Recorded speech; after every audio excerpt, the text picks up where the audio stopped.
ছাত্রজীবন থেকে শুরু রাজনৈতিক কেরিয়ার, সুদীর্ঘ রাজনীতিতে অবসর নিয়েছেন অনেকদিন। প্রত্যক্ষভাবে না হলেও রাজ্য রাজনীতির খবর রাখতেন নিয়মিত। বেশ কয়েক বছর ধরে ফুসফুস সংক্রমণে ভুগছিলেন বুদ্ধবাবু। অবস্থার অবনতি হয়, ভর্তি হতে হয়েছে হাসপাতালেও। প্রতিবারই মৃত্যুর সঙ্গে পাঞ্জা লড়েছেন তিনি। রাজ্যবাসীর মুখে হাসি ফুটিয়ে বাড়ি ফিরে এসেছেন তিনি, কিন্তু এবার আর হলো না। শ্রাবণের সকালে শেষ নিঃশ্বাস ত্যাগ করলেন প্রাক্তন মুখ্যমন্ত্রী। বুদ্ধদেব ভট্টাচার্যের জন্ম উত্তর কলকাতায় 1944 সালে 1 মার্চ। তিনি ছিলেন কবি সুকান্ত ভট্টাচার্যের ভাইপো। 1961 সালে কলকাতা শৈলেন্দ্র সরকার বিদ্যালয় থেকে উচ্চ মাধ্যমিক উত্তীর্ণ হন বুদ্ধদেব। স্কুল জীবনেই যোগ দেন এনসিসিতে। কলেজ জীবনে ছিলেন নৌ শাখার এনসিসি ক্যাডেট। 1964-তে প্রেসিডেন্সি কলেজ থেকে বাংলায় স্নাতক হন।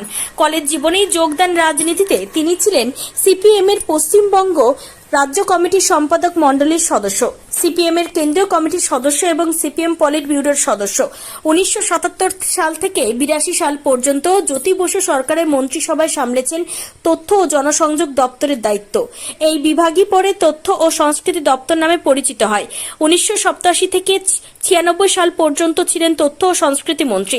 সামলেছেন স্বরাষ্ট্র ও তথ্য প্রযুক্তি দপ্তরের দায়িত্ব। 1999 সালে হন উপমুখ্যমন্ত্রী। 3 দফায় 10 বছর 188 দিন মুখ্যমন্ত্রী চেয়ারে বসেছেন বুদ্ধদেব ভট্টাচার্য।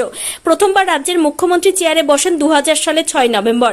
ত্রয়োদশ বিধানসভা নির্বাচনে জয়ী হয়ে ফের মুখ্যমন্ত্রী হিসেবে শপথ নেন 18 মে 2001 সালে। 18 মে 2006 সালে চতুর্দশ বিধানসভার সাধারণ নির্বাচনে জয়ী হয়ে ফের মুখ্যমন্ত্রী চেয়ারে বসেন বুদ্ধদেব। 19 মে 2011 পঞ্চদশ বিধানসভা নির্বাচনে পরাজিত হন বুদ্ধদেব ভট্টাচার্য। রাজ্যে 34 বছরের বাম শাসনের অবসান হয়। আমি এটুকু বলে আপনাদের সকলকে নমস্কার জানাচ্ছি। আজকে আমার ঝাড়গ্রাম যেতে হবে, যেহেতু আমার ঝাড়গ্রামে কালকে ওয়ার্ল্ড ট্রাইবেল ডে প্রোগ্রাম করা আছে। না গেলে ওরা সেন্টিমেন্ট নেবে, না হলে অন্য প্রোগ্রাম হলে আমি ক্যান্সেল করতে পারতাম।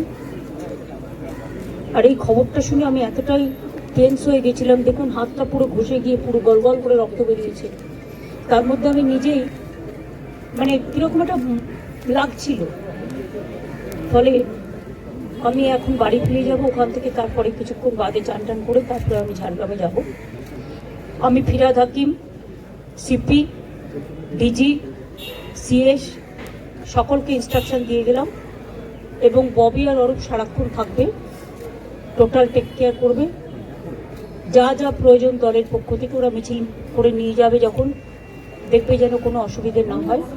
পুলিশ যেন ঠিকমতো ব্যবস্থা করে সব কিছু, যাতে কোনো রকম কোনো অসুবিধে না হয়। আমি এটুকু বলে আপনাদের সাংবাদিকদের, সংবাদ মাধ্যমকে সকলকে আমার অনেক ধন্যবাদ এবং কৃতজ্ঞতা জানাচ্ছি। ব্যক্তিগত অনেক কথা আছে, কিন্তু সেটা আজকে বলার দিন নয়, কখনো সময় পেলে নিশ্চয়ই বলবো। আজকের দিনটা এই সময় তাদের পরিবারের পাশে দাঁড়ানোর দিন, এবং দল হারিয়েছে তাদের নেতাকে। আমি অন্য দল করলেও তাদের দলের সাথে আমার সম্পূর্ণ সমবেদনা থাকবে।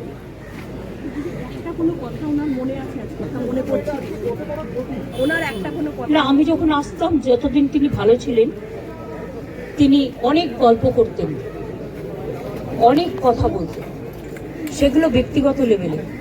আমি সেসব কথা বাইরে আনতে চাই না। আমার সাথে দেখা হয়েছে সিঙ্গুর আন্দোলনের পরে, গোপাল গান্ধী যখন গভর্নর ছিলেন, একটা সুন্দর পরিবেশে আলোচনা হচ্ছিল। গোপাল গান্ধী তখন জিজ্ঞেস করলেন, আচ্ছা বলুন তো, ভরা থাক গানটার অন্তরাটা কি? উনিও বসেছিলেন, আমিও বসেছিলাম। আমি তখন বলেছিলাম, যে পথে যেতে হবে সে পথে তুমি একা, নয়নে আধার রবে, ধ্যানে আলোক রেখা। এই ঘটনাগুলো আমার মনে পড়ে।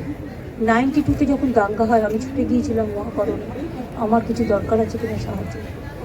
আমি যখনই কোনো পরিস্থিতি দেশে বা রাজ্যে হয়েছে যেটা রাজনীতির ঊর্ধ্বে থেকে শান্তি রক্ষা করার জন্য, সেটা আমি সবসময় করেছি। এবং আপনাদের সকলকে বলবো, যেভাবে শান্তি রক্ষা করছেন আপনারা, সেইভাবে শান্তির সাথে, শ্রদ্ধার সাথে শোক জ্ঞাপন করুন।